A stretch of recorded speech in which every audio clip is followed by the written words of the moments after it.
প্রিয় বন্ধুরা, প্রাকৃতিক ফল খেতে কার না ভালো লাগে। সকাল সকাল ঘুম থেকে উঠে দেখি কাঁঠালের গন্ধ। পরে আমি যাই দেখি কাঁঠালটা পেকে রয়েছে। তো আমি পেড়ে নিয়ে আসলাম। নিয়ে আসার পরে আমি একটা ডিশের মাধ্যমে সবগুলা কোষ খুলে নেব। আমার কিন্তু কাঁঠাল অনেক প্রিয়। আমি ছোটোবেলাও কাঁঠাল অনেক পছন্দ করতাম। কিন্তু দীর্ঘদিন প্রবাসে থাকার কারণে তেমন একটা কাঁঠাল আমার ভাগ্যে জুটে না, পাই না। তো আজকে প্রায় ৭ বছর পরে করোনাকালে যখন এসেছিলাম দেশে, তখন খেয়েছিলাম। আর এখন আজকে প্রথম ৩১শে মার্চে কাঁঠালটা পেড়ে কোষগুলো খুলে নিয়ে আমি খেতেছি। দেখলাম তো খুবই সুস্বাদু, অনেক ভালো তাজা কাঁঠাল।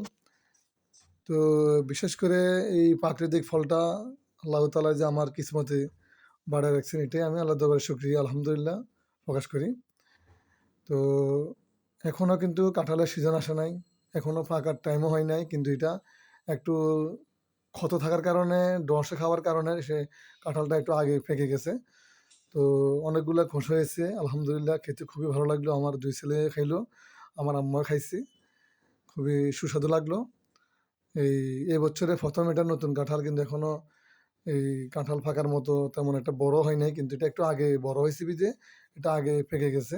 তো কেটে আমি সবগুলা খোস আলাদা করে নিলাম। নেওয়ার পরে আমি খেয়ে দেখলাম, খুবই ভালো লাগলো, সুস্বাদু। তো কার কার কাঁঠাল খেতে ভালো লাগে, লাইক, কমেন্ট, শেয়ার দিয়ে জানাবেন। আসসালামু আলাইকুম।